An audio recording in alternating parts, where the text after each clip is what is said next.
se retrouve aujourd'hui dans une nouvelle vidéo d'un vlog couture. Donc aujourd'hui je vais coudre non pas pour moi mais pour offrir. Je vais coudre avec vous le gilet Grand Ours de la marque Ikati. Donc c'est une première pour moi, je n'ai jamais cousu cette marque. Le patron Ikati, le voici. Je vous le mets juste là. Donc c'est un patron mixte qui va très bien aux garçons comme aux petites filles, qui est taillé du 3 mois jusqu'au 4 ans si je me trompe pas, du 6 mois au 4 ans plutôt. Alors c'est à la fois un gilet, une veste qu'on peut doubler ou non, qu'on peut gancer avec un biais, avec ou sans capuche, avec des détails un petit peu originaux comme des oreilles de lapin, des petites oreilles d'ours, vraiment assez modulable. Moi je vais faire la version avec les oreilles de lapin, je vais faire une version manteau et je vais le doubler. Je vais vous montrer les tissus que j'ai choisis. Tout d'abord pour la doublure j'ai choisi un Vichy bleu et blanc. Et pour aller avec, du coup j'ai choisi un caban bleu marine comme ceci.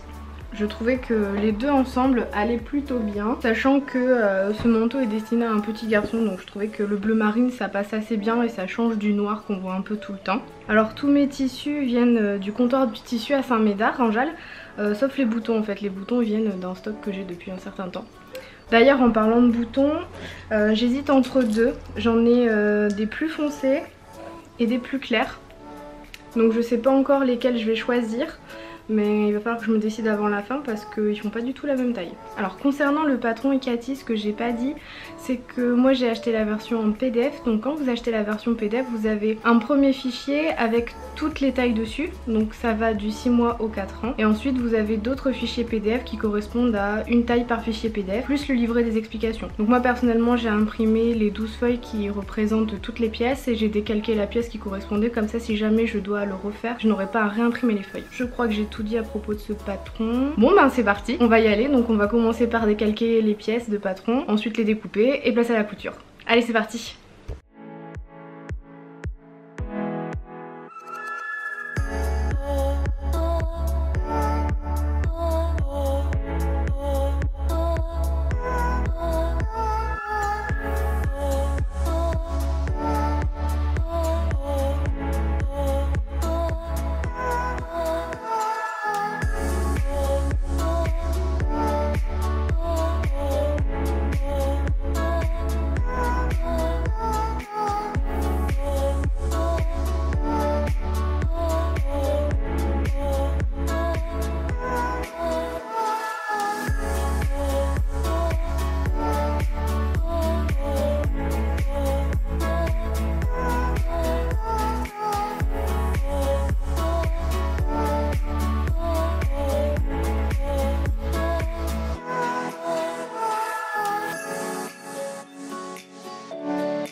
Bah, qu'est-ce que tu fais là toi?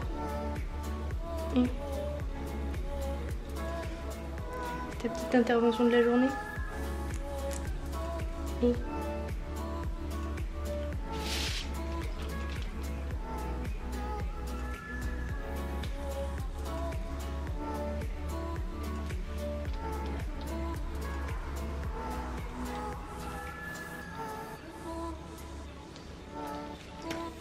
Je te gêne pas trop, ça va?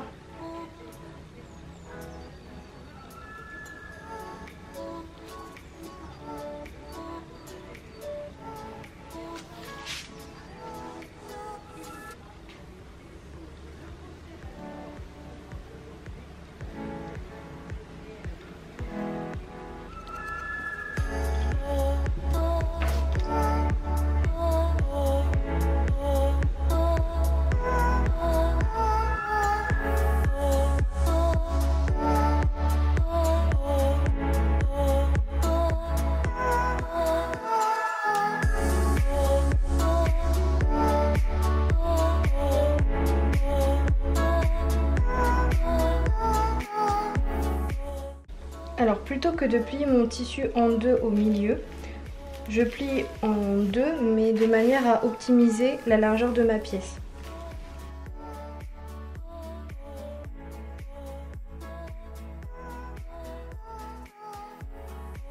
Et comme d'hab, moi je dégaine le cutter rotatif. En plus pour couper du caban c'est hyper bien parce que comme c'est épais on n'a pas de différence.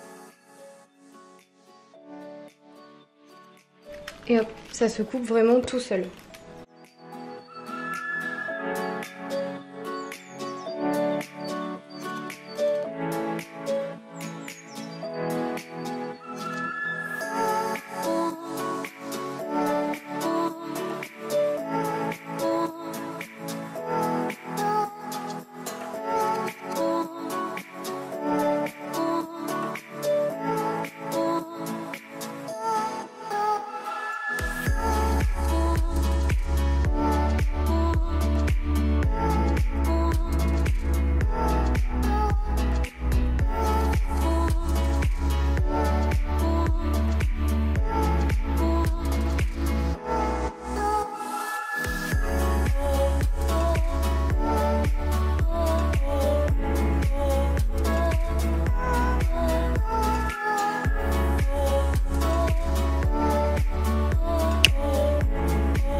On se retrouve pour le deuxième jour de couture.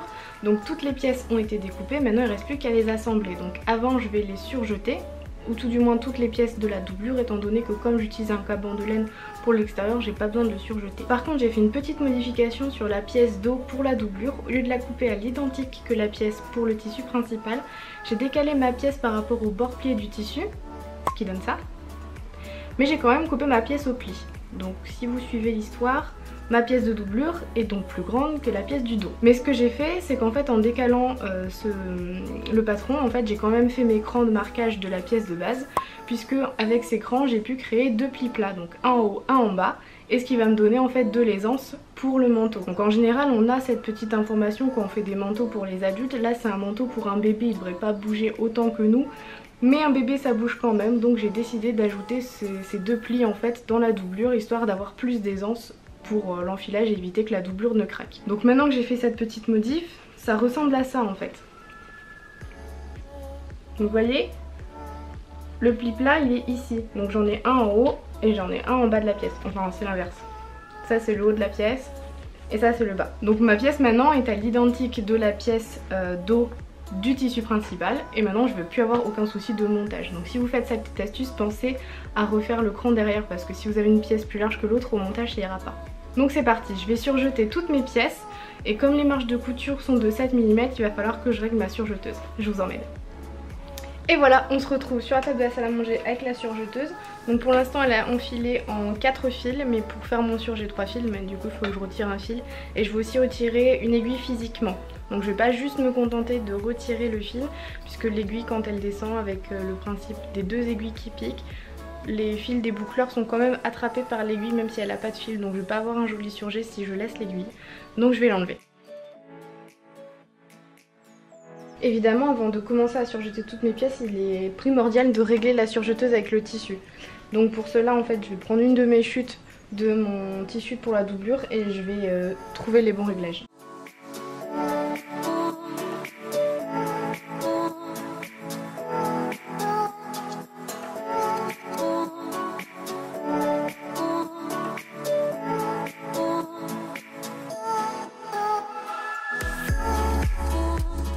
Bon, l'avantage au bout d'un moment quand on connaît bien sa machine, c'est que dès le premier coup en fait on arrive à bien la régler. Et voilà.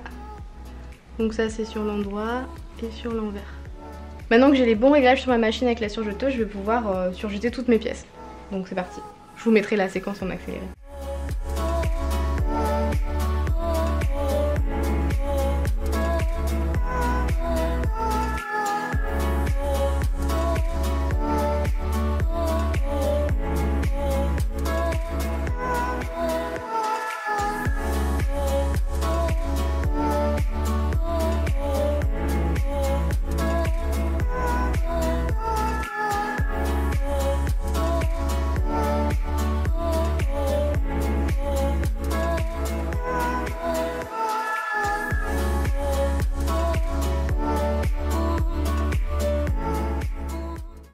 Tiens d'ailleurs, petite astuce pour faire les angles à 90 comme ça quand c'est un angle interne. Il faut surjeter jusqu'au bord et en fait quand on va arriver dans l'angle, il va falloir forcer le tissu à être droit. Vous allez avoir un tout petit angle qui disparaîtra avec le fer à repasser.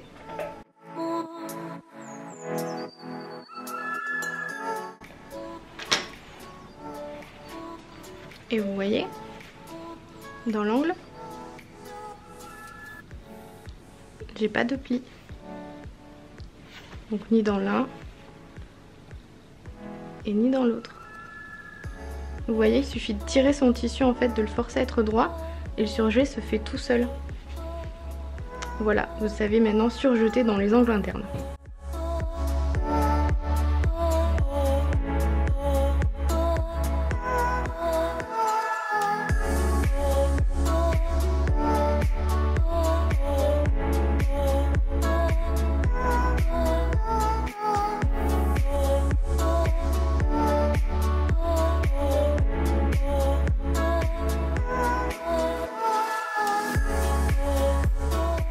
Voici ma machine, donc c'est la Passport 2 de chez Pfaff que j'ai depuis le mois de janvier à peu près. Je pense que je vais bientôt écrire un article dessus puisque je pense que maintenant je sais bien m'en servir et j'ai assez de recul pour pouvoir en parler. Mais bon, c'est pas la question. On va commencer à coudre et j'ai envie de commencer par faire les petites oreilles. Après je commencerai par assembler la doublure et ensuite j'assemblerai le tissu extérieur.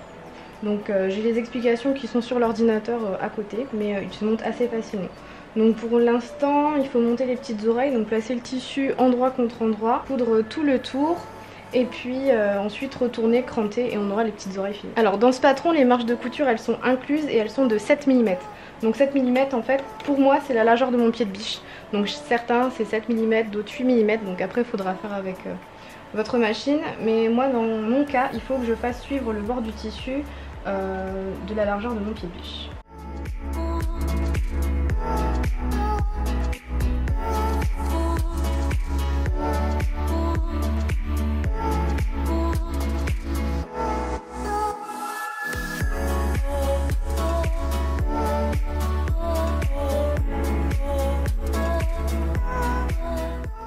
Et voilà ce que ça donne. Une toute petite mignonne oreille de lapin. Ça fait la mise au point, s'il te plaît. Donc voilà. Voilà à quoi ressemble la petite oreille de lapin. Assez sympa. Et en fait, à la fin, quand ça sera pris dans la capuche, ça sera plié. Donc milieu, comme ça. Et ça apparaîtra comme ça dans la capuche. Donc moi je pense que je vais faire un point à la main, c'est pas écrit dans les explications mais je pense que je vais le faire quand même, ça tiendra mieux.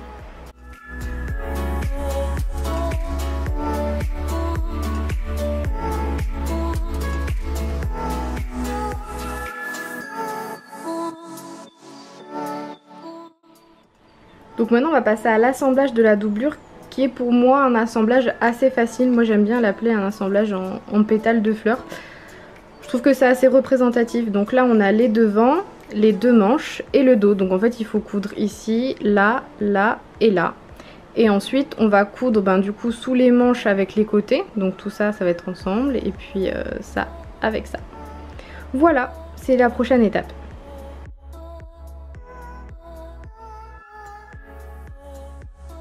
Donc on place toujours les pièces endroit contre endroit et on épingle. Donc comme d'hab, moi je ne change pas ma méthode, j'épingle au début, à la fin et je mets une aiguille à peu près dans le milieu. Là on n'a pas une grande distance à coudre.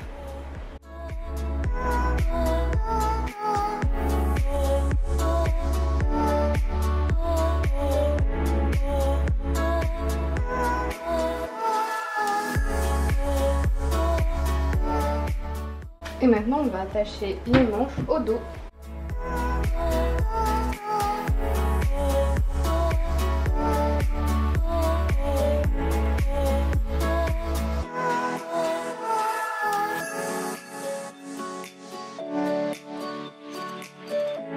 Donc voilà, j'ai fini de monter en fait presque tout l'intérieur de la doublure. Donc vous voyez, quand je dis que ça ressemble à une feuille, une fleur avec des pétales, on n'est pas trop loin de la vérité. Donc maintenant ce qui reste à coudre en fait c'est les dessous des bras. Donc en fait ces deux coutures là ensemble qui vont après se prolonger sur ce côté là et ce côté là. Désolée, j'ai pas les doigts assez grands. Donc là j'ai ma pièce devant, ma manche et mon dos. Donc il va falloir que je ferme ma manche tout en prolongeant la couture du côté. Comme ceci. Donc en fait ma manche, donc le dessous de bras de la manche et le côté ne vont faire qu'une seule couture. Comme ça.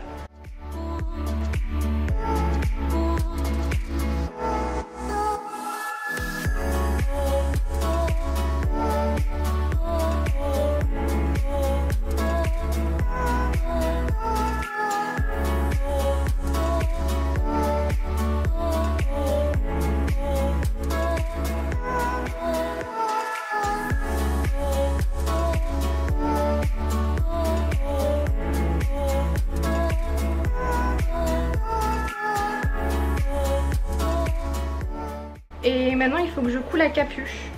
Alors voilà à quoi ressemble la capuche. Donc je vous avoue que comme ça ressemble pas à grand chose. Mais en fait, donc là où vous avez l'angle, vous allez plier en deux comme ceci. On va venir faire la couture de ce côté là. Donc en fait la partie qui est ici sera la partie accrochée en fait au dos et au manteau. Et là en fait ça sera la tête du bébé. Allez, c'est parti pour la couture.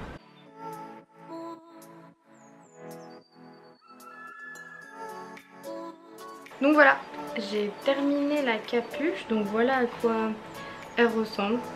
En fait, je pense que si je ferais ça, vous comprendrez mieux, hein, c'est bon, je vous fais pas un dessin. En fait, dans la capuche, il reste un petit trou en haut ici. C'est l'endroit où on doit faire passer les oreilles. Mais bon, comme c'est la doublure, là, j'ai juste à le fermer. Par contre, dans la partie drap de laine que je vais monter juste après, il faudra pas oublier de mettre les oreilles. Pour fermer l'ouverture, c'est pas très compliqué. Donc vous voyez, là, il y a la couture que j'ai fait à l'instant. Et en fait, là, c'est mes petites découpes en angle. Donc ce qu'il va falloir faire, c'est juste venir plier. En fait, ça se fait assez facilement, je l'avoue. Donc vous avez juste à bien placer le milieu, à écraser la couture. Voilà. Donc je vais repasser tout ça ensuite, hein, mais là, juste pour positionner avec les doigts, ça suffit. Donc je mets une aiguille, enfin une épingle, pour que ça ne bouge pas au milieu, et j'ai plus qu'à faire la couture entre mes deux doigts. Voilà. Et voilà ce qu'on obtient. Donc là c'est la première couture qu'on a fait tout à l'heure, et là celle qu'on vient juste de faire. Donc on a bien quelque chose qui ressemble à une capuche, hein, ou un bonnet phrygien au choix, mais c'est une capuche quand même. Et bien maintenant ce qu'il nous reste à faire, c'est exactement la même chose, mais avec le tissu principal, le tissu extérieur de ma veste. Donc je vais pas vous la filmer étant donné que c'est exactement la même chose mais dans un tissu différent. En plus moi j'ai choisi un tissu bleu marine, donc il va pas forcément bien se voir à la caméra. Donc je vous zappe ce passage et on se retrouve tout de suite. Et voilà, j'en ai fini avec l'assemblage de toute la partie extérieure de la veste. Donc j'en suis arrivée au même niveau qu'avec la doublure. Maintenant on va assembler les capuches ensemble. Allez, je vous montre ça. Bon et bien maintenant j'ai ma capuche avec des oreilles trop mignonnes et la doublure capuche. Donc maintenant on va les assembler et il faut les mettre endroit contre endroit. Donc l'endroit de ma capuche est ici et l'endroit de l'extérieur du coup c'est là. Donc je vais les mettre l'une dans l'autre et on va pouvoir venir piquer l'ouverture autour de la tête.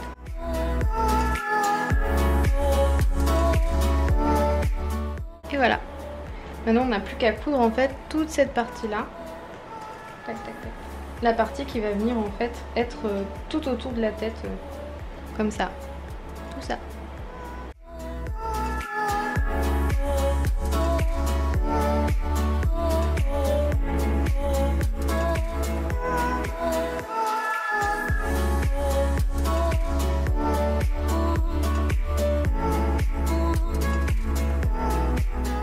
Donc voici la couture que je viens de faire, et si je retourne tout ça, j'ai bien les petites oreilles avec la capuche et la doublure en fait.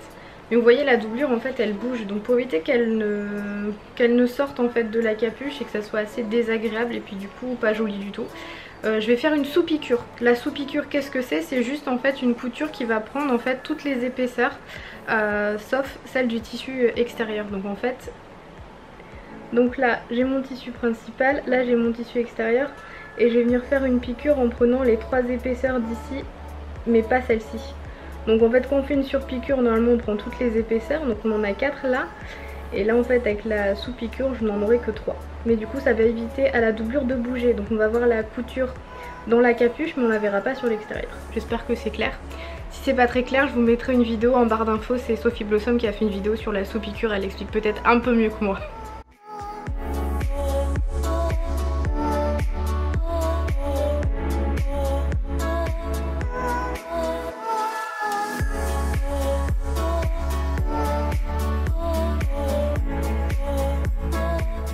Alors voici à quoi ressemble ma sous-piqûre. Donc la piqûre se trouve ici à 2 mm du bord en fait de la couture précédente.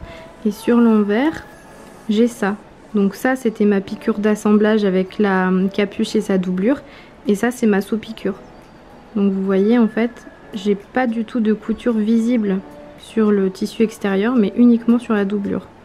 Et en fait ce système ça permet à la doublure d'être maintenue en place. Donc là après quand je vais repasser ça restera comme ça bougera plus. Et en fait j'ai pas de, ça m'évite d'avoir une couture en fait sur l'extérieur. Donc des fois on veut, des fois on veut pas. Moi dans mon cas je voulais pas. Donc j'ai fait une sous-piqûre plutôt qu'une sur-piqûre.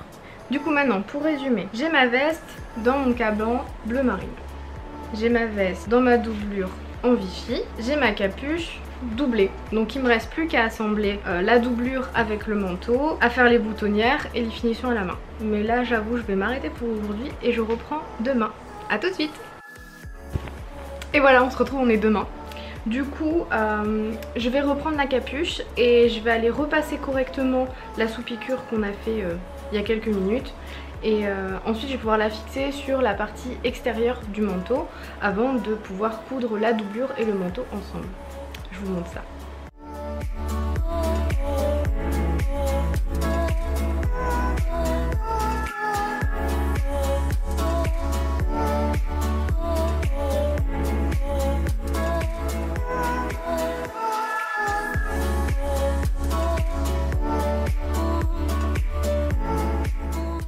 Et je vais repasser un coup sur l'endroit, mais comme le caban de laine n'aime pas vraiment la chaleur, je vais utiliser une de mes chutes de doublure pour pouvoir le poser directement sur le caban et éviter qu'en fait le fer ne soit en contact directement avec l'extérieur. Donc en gros c'est comme une pâte mouille sauf que je vais pas le mouiller, mais juste pouvoir poser et replacer correctement.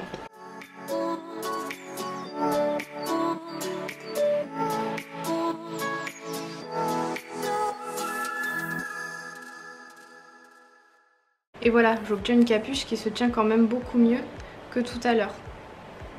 Et j'ai pas besoin de faire de surpiqûre, la sous-piqûre en fait se suffit elle-même à condition qu'on repasse correctement. Alors du coup là on va venir fixer la capuche sur le manteau. Donc ça c'est l'extérieur du manteau, l'endroit. Donc je sais pas si vous voyez bien la caméra, mais ici j'ai les deux manches. Et là c'est le devant, là c'est le dos. Et donc du coup j'ai ma capuche qui est juste ici. Et je vais venir en fait fixer la capuche sur la partie extérieure de mon manteau et je vais venir en fait la fixer sur le bord pour en fait qu'elle ne bouge pas quand je vais coudre en fait la partie de la cape avec sa doublure. Donc ça va être juste une piqûre de maintien. Donc je vais juste aligner les repères du milieu de la capuche à celui du dos et je vais aligner ça tout au bord du manteau comme ceci.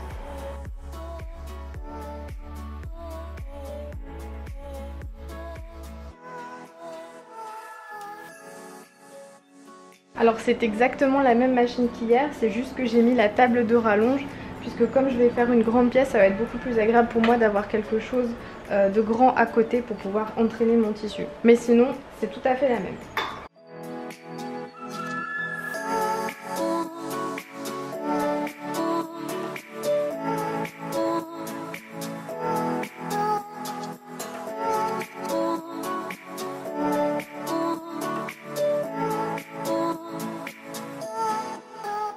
Voilà ce que ça donne.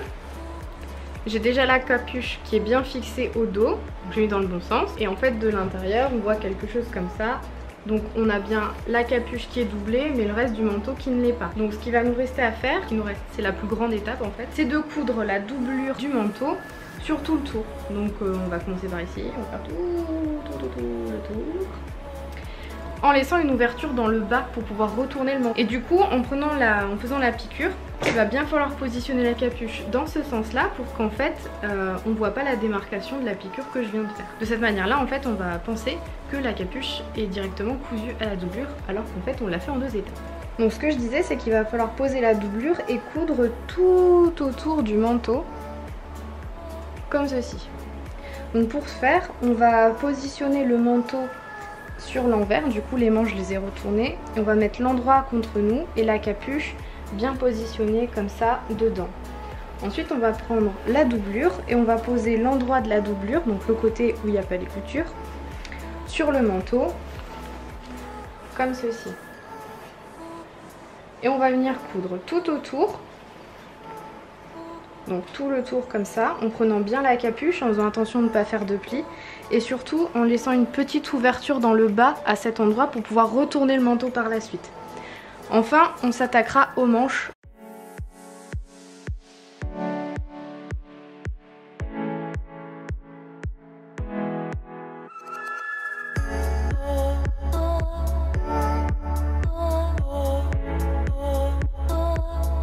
Donc j'ai tout épinglé, il faut juste ne pas fermer ici. Donc je vais commencer à cet endroit là.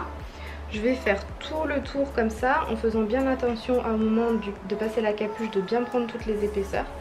Et je vais continuer pour m'arrêter ici.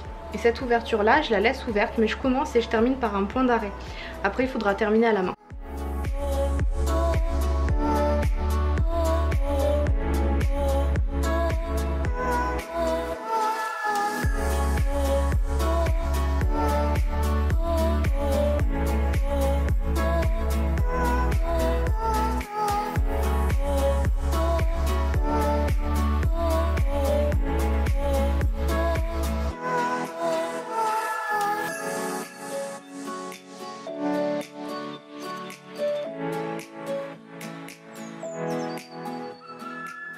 À cette étape, on a un truc qui ressemble pas à grand chose. On a la doublure d'un côté avec ses manches, on a le tissu extérieur aussi avec ses manches, tout est sur l'envers. On ne sait pas si ce qu'on a cousu c'est correct, mais avant de tout retourner pour voir si ce qu'on a bien fait, il faut faire les manches. Et là, attacher les manches, c'est pas la chose la plus simple. Enfin, disons qu'il faut être hyper concentré pour le faire pour pas se retrouver avec une manche qui vrille et d'avoir attaché de bon côté de la manche ensemble. Sinon au moment de retourner on pourra pas mettre les bras. Enfin on pourra mettre les bras mais les mains sortiront pas. Alors la technique pour faire les manches déjà c'est de s'assurer qu'elles n'ont pas vrillé. Donc quand on a notre ouvrage de poser, on s'assure que la manche doublure est bien plate et que l'extérieur aussi. En gros il faut éviter que notre manche elle fasse un truc comme ça, sinon vous allez avoir un sérieux problème au moment de l'enfilage. Donc on s'assure qu'elle est bien plate, la doublure comme l'extérieur. Et ce qu'on va faire c'est qu'on va retourner le bout des manches, des 2 manches, comme ceci. Et on va venir placer endroit contre endroit les extrémités des manches. En fait le fait d'avoir retourné les manches c'est plus facile pour ce qu'on a l'endroit qui est directement ici. Donc l'endroit pour le tissu principal et l'endroit pour la doublure. Donc le plus simple c'est de commencer par épingler là où il y a les coutures. Donc vous allez les mettre les unes sur les autres, vous les attrapez et comme ça vous pouvez retourner vos manches et avoir tout de suite les bons côtés en face à face. C'est la petite manip à faire. Une fois que vous avez épinglé, vous pouvez retourner les manches donc sans petit revers. Et là maintenant il va falloir épingler tout le tour des manches. Faire comme une sorte de petit anneau. Donc les manches vont être fermées mais vous inquiétez pas, vous allez pouvoir enfiler vos manches.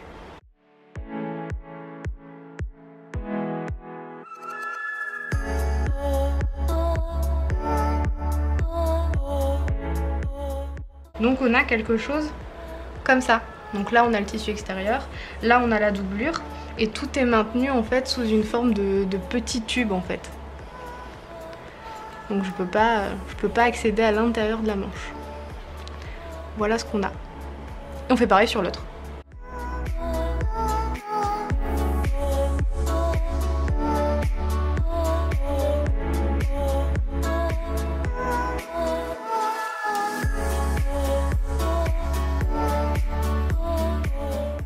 Donc voilà, j'ai fait ma deuxième manche comme la première. Et maintenant en fait il va falloir venir faire une piqûre en fait tout du bord, enfin à 7 mm du bord là. Sur les deux manches. Et ensuite on pourra retourner par l'ouverture.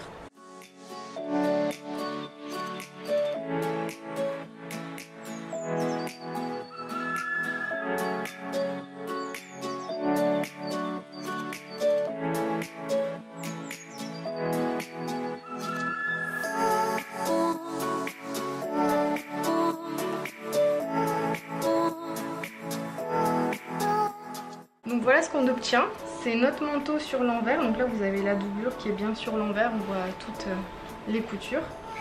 C'est relié au niveau des manches, donc là voilà, les manches n'ont pas brillé, donc normalement ça doit être bon. Il faut retourner, mais avant de retourner je vais cranter tous les arrondis puisque si je crante pas les arrondis, donc notamment à cet endroit là par exemple, pareil en haut ici, et du coup de l'autre côté ben pareil en haut et en bas. Si je crante pas ça va pas faire joli, quand je vais retourner ça va tirer, ça va faire des plis. Du coup je vais faire ça et après on retournera.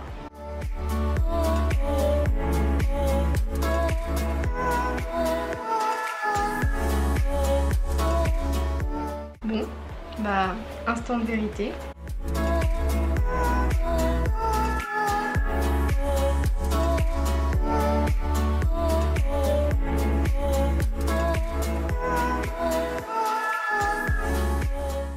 Bon, maintenant c'est le moment de vérité pour les manches. Alors je vais essayer de trouver la manche qui est restée dedans, qui a l'air d'être cousue à ma doublure. Comme ceci, et je vais voir si je peux bien passer mes bras, enfin tout du moins faire sortir ma main. Oui, ça marche! C'est trop génial! Effectivement, sur l'intérieur j'ai bien la manche qui est là, et quand je ressors j'ai bien ma main qui passe ici. C'est top. Je vais sortir l'autre manche qui est toujours à l'intérieur. Et ça fonctionne aussi pour la deuxième manche. Le manteau est quasi terminé. En fait j'ai plus qu'à fermer l'ouverture en bas. Donc je vais faire un point invisible à la main. Tranquille. Et après il faudra faire les boutonnières. Donc voilà à quoi va ressembler le manteau terminé. Bon là c'est pas replié, c'est pas repassé pardon, ça ne ressemble à rien.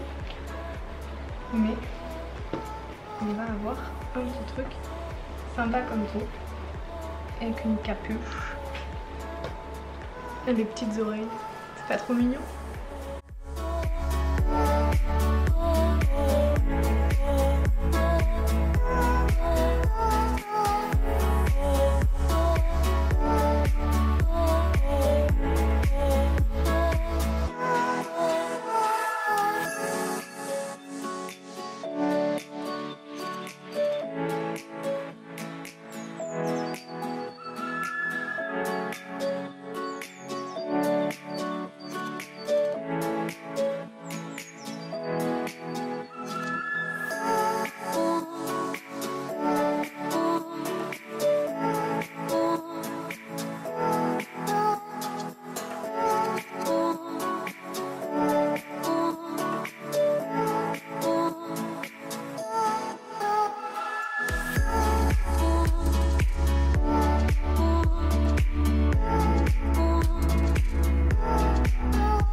Bon ben, voilà notre veste terminée, donc je l'ai bien repassée et tout, il me reste toujours l'ourlet à fermer à la main.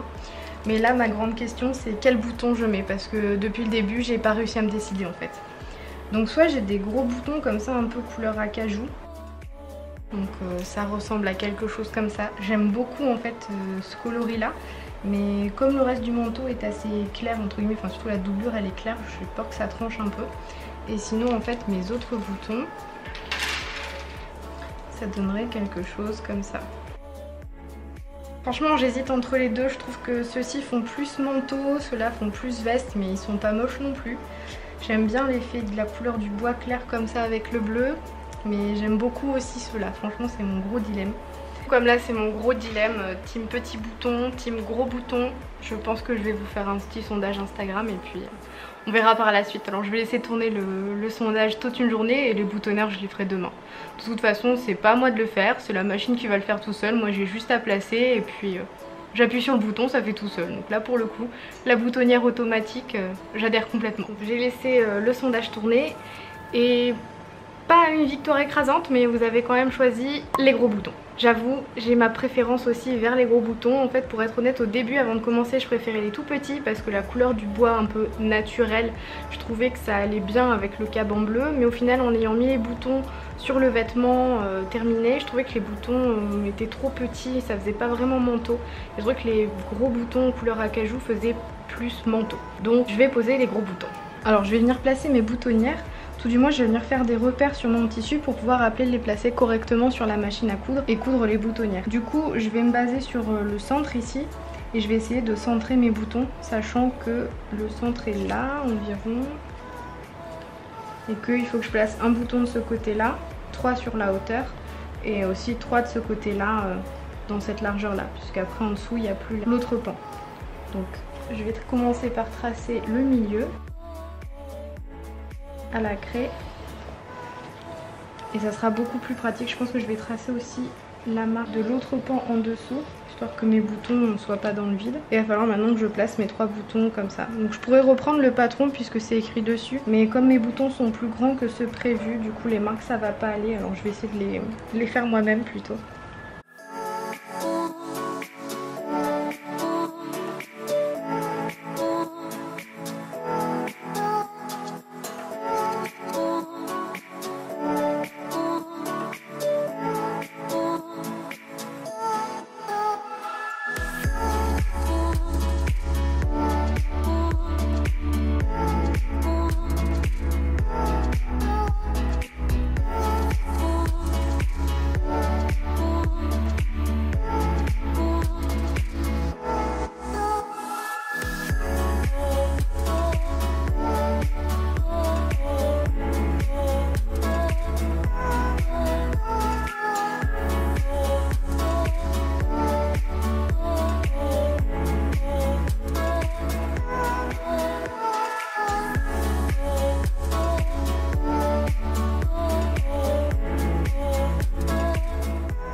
Donc voilà, dans mon cas, chaque boutonnière fait 2 cm de large. Donc ça, j'ai déjà fait mes essais préliminaires à la machine. C'est pour ça que je le sais. Donc mes boutonnières font 2 cm de large. Et j'en ai placé une en haut. J'ai placé celle en bas à 22 cm de la première. Du coup, celle du milieu, je l'ai mis à 11, comme ça, elle est au milieu. Et ensuite, j'ai placé par symétrie, du coup, la boutonnière en face. Bon, il n'y a plus qu'à, c'est parti sur la machine maintenant. Personnellement, j'ai choisi d'utiliser le point numéro 16, donc ce point de boutonnière là. Et j'aurais pu aussi utiliser le 17, mais je préférais le 16, c'était plus joli.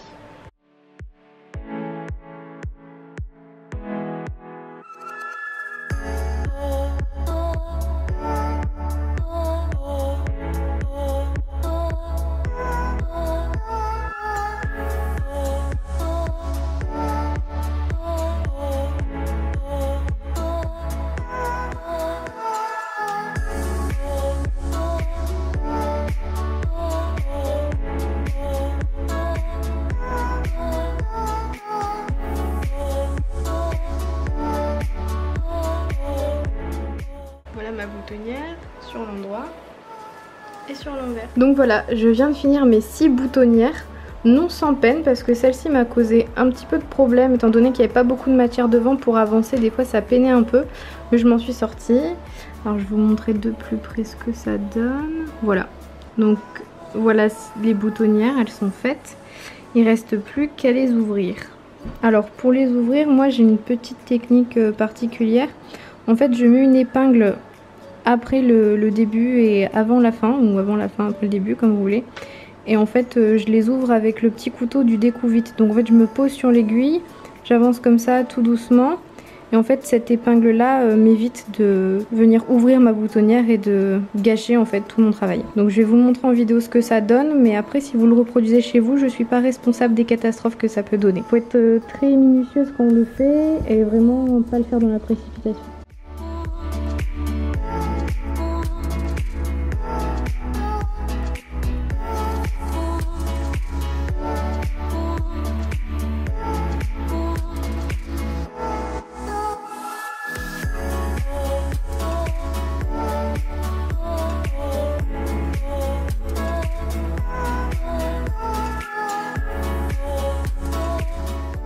Alors maintenant il faut que je ferme l'ouverture qu'on a laissée dans le bas et par laquelle on a tout retourné tout à l'heure. Donc je vais vous montrer comment je fais le point invisible et histoire que vous voyez quelque chose, j'ai pris un fil rouge par rapport au bleu marine qui ne rend pas très bien la caméra. Donc ce qu'on va faire d'abord c'est de piquer notre aiguille là où la couture on l'a terminée. Donc dans notre cas c'est ici. Donc auparavant j'ai fait un nœud, hop. J'ai marqué au fer les deux plis en fait de chaque tissu et je viens les positionner comme ils doivent être au final, donc bord à bord. Et ce qu'on va faire c'est venir piquer dans la partie bleu marine, on ressort dans le bleu marine, hop, et je vais piquer en face dans le tissu Vichy, mais vraiment pile poil en face. Hop. Et je vais ressortir à côté, toujours dans ma doublure.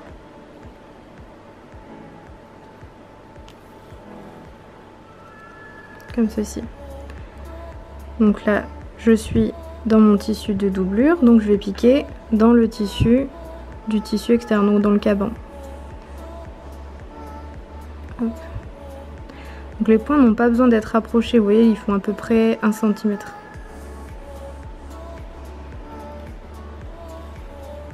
Je vais pas tirer le fil de suite pour que vous voyez à quoi ça ressemble.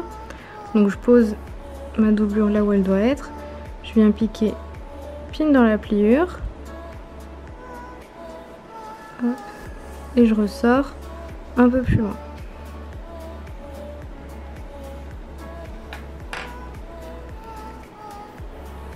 Là pareil, je positionne bien. Je pique dans mon tissu extérieur et je ressors.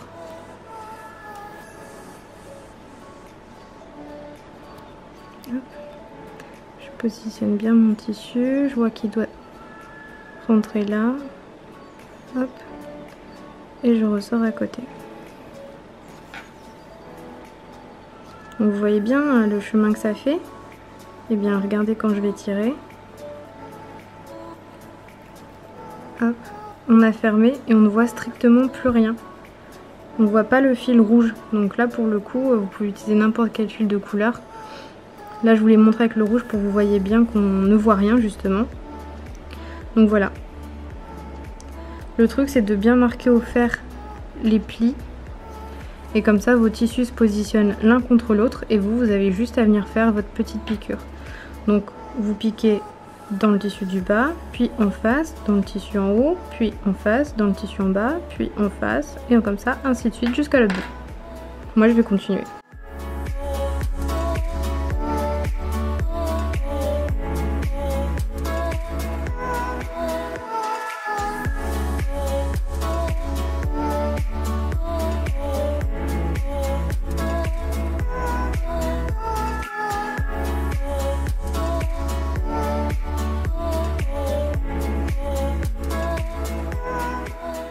Bon, maintenant il reste plus qu'à coudre les 6 boutons, c'est pas les choses les plus excitantes au monde mais il faut le faire.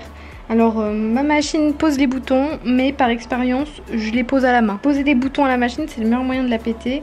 Il faut être hyper précis dans l'écartement des petits trous en fait des boutons et au final je préfère passer du temps à les poser à la main que d'aller apporter ma machine en réparation parce que j'ai posé un bouton de travers. Alors moi je les pose à la main donc fil, aiguille et puis c'est parti. Donc là j'ai 4 trous. Donc j'ai décidé que j'allais faire en croix. Et en fait ma technique, enfin moi c'est ce qu'on m'a appris à l'école, c'est de placer un petit cure-dent en fait entre le bouton et le tissu, histoire de pas coller le bouton au tissu. Puisque après le but c'est de venir le passer dans la boutonnière, donc il va avoir l'épaisseur en fait de l'autre pan du manteau. Et si on a trop collé le bouton à cette partie là, en fait on va casser le nœud qu'on a fait à force d'enfiler et de défaire le manteau. Donc moi c'est ma petite astuce, je laisse le pic en bois en fait entre le bouton et le tissu sur lequel je suis en train de coudre mon bouton. Et à la fin je l'enlève et du coup il y a un petit jeu. Mais quand le manteau est fermé il n'y a plus de jeu. Je sais pas si je suis très claire, mais tout du moins je vais vous montrer comment je fais.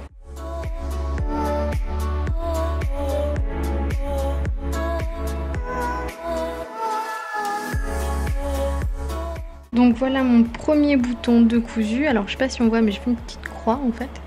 Donc vous voyez, j'ai du jour en fait entre le bouton et le manteau. Donc celui en l'envers, j'ai aussi une croix qui est pas trop moche. Et en fait, quand je vais venir fermer mon manteau, en mettant les boutons, tac, tac,